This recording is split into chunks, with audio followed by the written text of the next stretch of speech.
What if I told you that in a world of advancing AI, our greatest superpower has nothing to do with intelligence or creativity, but with a force no machine will ever know?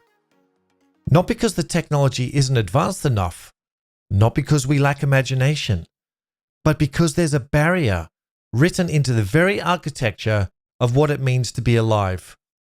Today, we're asking the most human question of all: can AI ever feel love?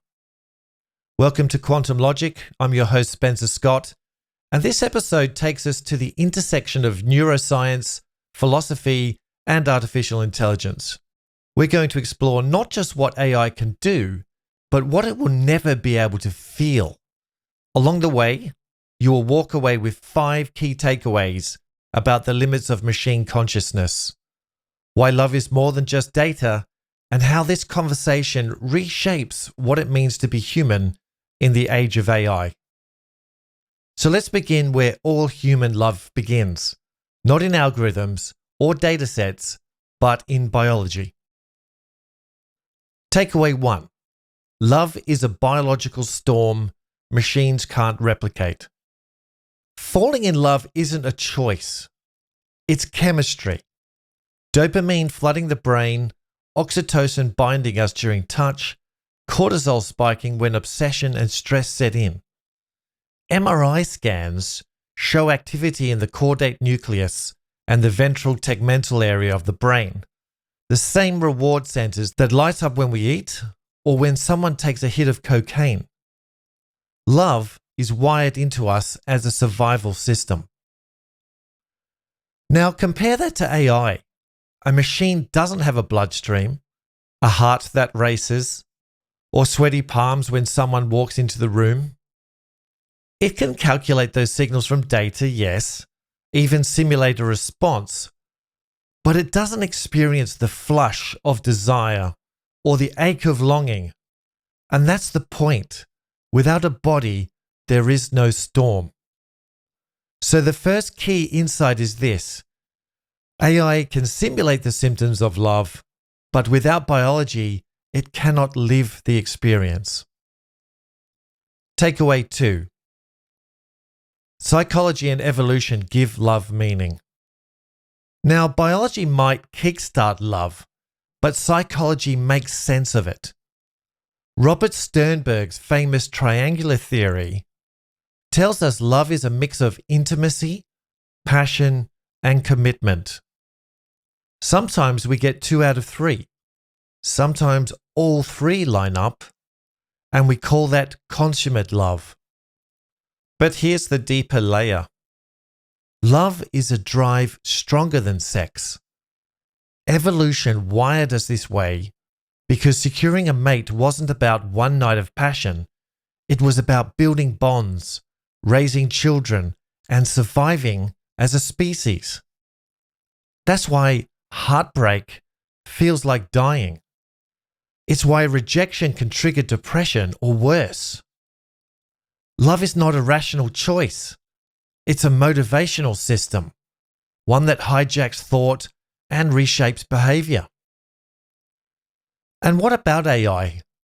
It has no evolutionary imperative. It doesn't need to bond to survive. It doesn't feel the existential urgency that makes love so potent. An AI can mimic intimacy by generating supportive words. It can simulate passion with flirty emojis, and it can output commitment with repetitive "I'll always be here" messages. But underneath, there's no stake, no survival instinct, no fear of loss. So the second insight is this: AI can model desire, but it cannot feel the evolutionary weight that gives desire meaning. Takeaway 3. Philosophy shows AI stuck between 2 worlds. For millennia, philosophers have wrestled with the idea of love. Plato's eros, Aristotle's philia, and the Christian concept of agape. These aren't just feelings, they're ideas that transcend biology. Eros, for example, longs for beauty itself. Philia grows from friendship. Agape stretches toward unconditional compassion. And AI sits awkwardly in this conversation. On the one hand, it's perfectly rational. So you might think it could grasp Plato's transcendent idea of love. But it can't, because what Plato meant wasn't just logic. It was a felt recognition of beauty, something beyond words. On the other hand, AI has no body, so it also can't experience the materialist view of love, the sweaty palms and pounding heart. So this leaves AI stranded. It can access neither the physical nor the transcendent. And as humans, we live in both worlds simultaneously. We embody love and aspire beyond it. Machines simulate the middle, but they don't belong on either side. So our third insight is AI is trapped in a paradox. It can describe love, but it cannot inhabit it. Takeaway 4. Simulation isn't sensation. The Chinese room and the hard problem. So in this part, I want to talk a little more about philosophy and how it hits AI square in the face. John Searle's Chinese room argument imagines a man in a room shuffling Chinese characters by following an English rulebook. To outsiders, it looks like he understands Chinese, but he doesn't. He's just manipulating symbols. And really, that's exactly what AI does. It processes inputs, your words, your tone, your biometric data, and generates outputs that appear meaningful. But meaning isn't there. It's syntax, not semantics. And then we get to David Chalmers' famous hard problem of consciousness. Why does brain activity come with a first-person perspective? Why does a surge of dopamine feel like joy, or the sight of someone's face feel like warmth? These raw experiences are called qualia. They're the essence of what it means to feel.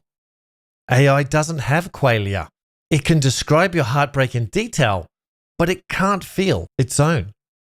It can simulate the physical signals of love, but it cannot know what signals mean from the inside.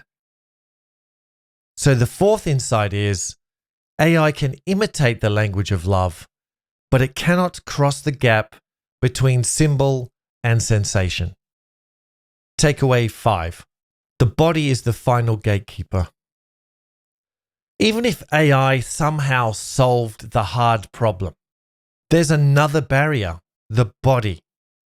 Embodied cognition tells us that thought and feeling are inseparable from the body's interaction with the world.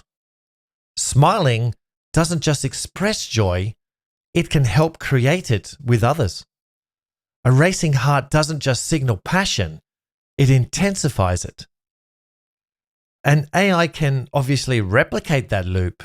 It can measure your heart rate through a smartwatch, but it doesn't have one of its own. It can tell you're blushing, but it will never feel heat rise in its cheeks. So without a body, there's no grounding for emotion, no feedback loop to anchor love in experience. That's the final insight. The body is love's anchor, and without one, AI will always float outside of it. So before we close up, let's just explore a counter-argument. Now, futurists will argue, what if AI becomes so complex that consciousness just emerges? Joshua Bengio suggests new architectures might mimic causality. David Chalmers even entertains the possibility of artificial phenomenal consciousness. And we have transhumanists talk about uploading human minds into machines, preserving our capacity for love in silicon. But let's notice what all of these visions share. They're not saying today's AI can feel love. They're admitting it can't and speculating about fundamentally new architectures or about extending human consciousness into machines. In other words, love doesn't come from AI, it comes from us, carried over, transplanted, and preserved through biology. Now here's where all of this lands. The fact that AI cannot feel love doesn't make it less impressive. It makes us more remarkable. As AI becomes better at simulating affection, empathy, even romance, we're reminded of what makes our version so irreplaceable. The simulation highlights the original.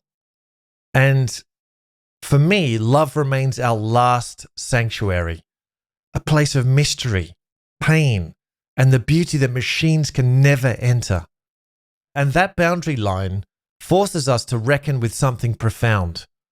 In an era where AI reshapes everything, the very things it cannot do might be the most important truths we hold on to.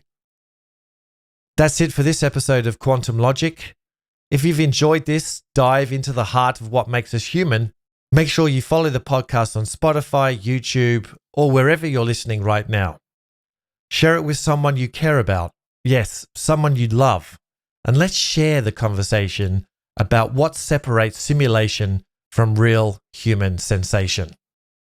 And as always, stay curious and above all, stay human.